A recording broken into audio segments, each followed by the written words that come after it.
Hello दोस्तों। बहुत सारे बच्चे यहाँ मुझे पूछ रहे थे कि सर पेपर चेकिंग जो है वो कैसा चल रहा है। मैंने सोचा कि ये बात मुझे आप तक पहुँचानी चाहिए, क्योंकि आप जो है वो बेसब्री से इंतज़ार कर रहे हो कि रिज़ल्ट के डेट्स कब आएंगे, रिज़ल्ट कब आएगा, पेपर में हमने जो लिखा है क्या उसके मार्क्स हमें मतलब कितने मार्क्स मिलेंगे, हमने जैसा भी लिखा है उसको कंसिडर किया जाएगा नहीं किया जाएगा। तो दोस्तों, बहुत सारे मेरे फ्रेंड्स हैं जो गुजरात बोर्ड के अंदर पेपर चेकिंग जो है उसके अंदर उसके काम के अंदर पेपर चेकिंग करने जाते हैं, पेपर चेक भी करते हैं, मॉडरेटर भी है और बहुत सारे जो ऑफिशियल्स हैं, ठीक है, जुड़े हुए, उसमें मेरे बहुत सारे फ्रेंड्स हैं। तो उनसे आज मेरी बात हुई थी, कल भी बात हुई थी। तो केमिस्ट्री के पेपर जो हैं वो तो कल ही 26 मार्च को ही पेपर चेकिंग कंप्लीट हो गया है। केमिस्ट्री के पेपर्स चेक हो चुके हैं। आज है 27 मार्च, आज फिज़िक्स के पेपर और मैथ्स के पेपर कंप्लीट हो गए हैं और बायो की भी कल केमिस्ट्री के साथ पेपर चेकिंग कंप्लीट हो गया है। पेपर चेकिंग कंप्लीट हो गया है तो पेपर्स कैसे लिखे हैं, ये अब आपका क्वेश्चन बहुत सारे बच्चों का था कि सर पेपर चेकर्स क्या बोल रहे हैं, कैसे पेपर है। तो दोस्तों, मुझे जो रिव्यूज़ मिले हैं वो बहुत अच्छे रिव्यूज़ मिले हैं। मतलब पेपर चेकर्स का ये कहना है कि बच्चों ने इस बार बहुत ज़्यादा अच्छा लिखा है और जो जनरल ऑप्शन वाली बात थी इस बार, उसका बच्चों ने बहुत अच्छे से फ़ायदा उठाया है ना। क्योंकि इस साल 12 में से 8 क्वेश्चन, 9 में से 6 और 6 में से 4 क्वेश्चन अटैम्प्ट करने थे। और गुजरात बोर्ड में ऐसा है कि 12 में से अगर आपने 10 क्वेश्चन लिखे हैं तो बेस्ट 8 जो हैं उसके मार्क्स कैलकुलेट होंगे। मतलब पहला, दूसरा, तीसरा, चौथा, ठीक है, पांचवा, छठा, फिर 7वां क्वेश्चन आपने लिखा है उसके मार्क्स कम है, 8वां क्वेश्चन उसके मार्क्स कम है, तो 9वां और 10वां क्वेश्चन जो है, ठीक है, उसके मार्क्स आपके कंसिडर होंगे और बेस्ट 8 जो है वो कंसिडर होंगे और बेस्ट 8 के मार्क्स कंसिडर होंगे। ये बहुत अच्छा रूल है। सीबीएसई में ऐसा नहीं है। सीबीएसई में पहले 8 होते हैं, उसके मार्क्स कंसिडर होते हैं। और गुजरात बोर्ड के अंदर 12 में से आपने 10 लिखे हैं तो जो बेस्ट 8 है उसके मार्क्स कंसिडर होते हैं। समझ आया आपको? यस, ये बात है। तो ये बहुत अच्छी चीज़ है गुजरात बोर्ड के अंदर। तो इस हिसाब से बच्चों ने बहुत अच्छा लिखा है, जनरल ऑप्शन का बहुत अच्छे से फ़ायदा उठाया है, ऐसा कहना है इनका, ठीक है। फिज़िक्स और केमिस्ट्री के अंदर इन जनरल मैंने देखा कि ओपिनियन ये था पेपर चेकर का कि फ़िज़िक्स के अंदर और केमिस्ट्री के अंदर 100 में से अगर 100 पेपर चेक हो रहे हैं तो एक बच्चे के 100 में से 100 मार्क्स हैं। मतलब पर 100 पेपर एक बच्चा ऐसा रहा जिसके 100 में से 100 मार्क्स हैं और 100 में से टोटल 20 या 25 पेपर ऐसे मिल रहे हैं जिसके 40 या उससे ज़्यादा मार्क्स हैं। Now this is big good news.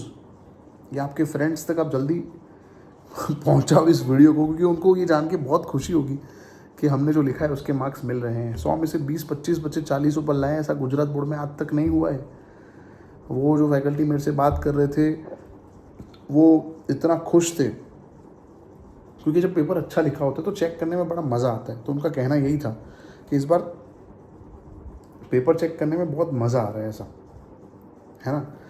तो ये न्यूज़ है। उन्होंने ये बोला कि लास्ट ईयर तक 100 में से 0 वाले बच्चे, मतलब थियोरी का 50 मार्क्स है, ठीक है, उसमें से 0 वाले बच्चे बहुत सारे थे। इस बार तो 0 वाला पेपर ही नहीं आ रहा। मिनिमम 15, 17, 20, 25, 15, 17, 20, 25 तो सबके मार्क्स हैं, ऐसा है ना। और इस बार ऐसा भी है कि आपने कहीं कहीं थोड़ी थोड़ी छोटी छोटी गलतियाँ करी हैं तो उसमें भी थोड़ा जो है इग्नोर करके मार्क्स देने हैं, क्योंकि रिज़ल्ट इस बार अच्छा बनाना है, रिज़ल्ट इस बार अच्छा शो करना है। तो बच्चों ने भी अच्छा लिखा है। और वैसे ग्रेसिंग कितना मिलेगा अगर आपके ये सब क्वेश्चंस हैं तो दोस्तों, पेपर चेकिंग अभी कंप्लीट हो गया है। रिज़ल्ट जब बनेगा 5 अप्रैल या 10 अप्रैल के बीच में, अब प्रेडिक्शन है ऑफिशियल्स का कि 5 अप्रैल टू 10 अप्रैल के बीच में रिज़ल्ट आ जाएगा आपका, ठीक है। तो जब ओवरऑल रिज़ल्ट कंपाइल होगा ना, और ओवरऑल रिज़ल्ट क्या है, जितने बच्चों ने इस बार एग्ज़ाम दी है उसमें ओवरऑल रिज़ल्ट क्या बन रहा है, उसके हिसाब से डिसाइड होगा कि ग्रेसिंग कितना मिलेगा, ठीक है, प्रमोशन कितना मिल सकता है, ठीक है, ये सब बातें हैं। तो अभी हम ऐसा प्रेडिक्ट नहीं कर सकते 1 मार्क का मिलेगा, 2 मार्क का मिलेगा, 3 का मिलेगा, 10 का मिलेगा, क्या मुझे 2 मार्क का ग्रेसिंग मिल जाएगा, 30 है तो।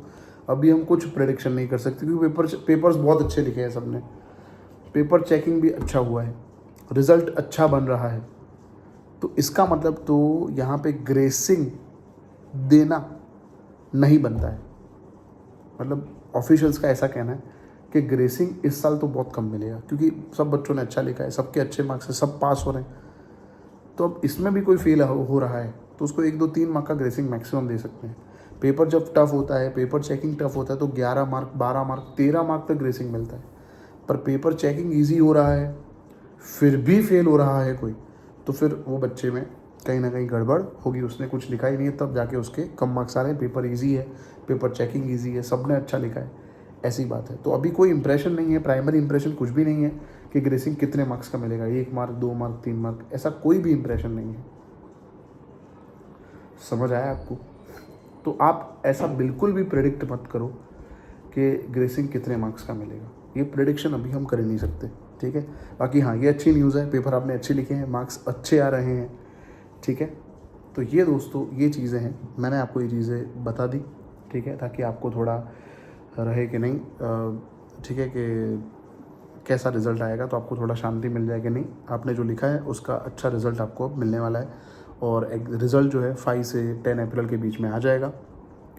और जैसे रिज़ल्ट आएगा दूसरा एग्ज़ाम जून जुलाई में जो आएगा उसका नोटिफिकेशन भी आ जाएगा।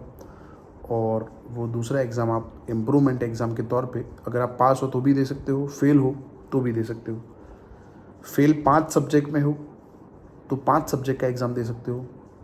अगर आप सब में पास हो फिर भी किसी सब्जेक्ट में इम्प्रूवमेंट करना है तो भी आप एग्ज़ाम दे सकते हो, ठीक है बेटा।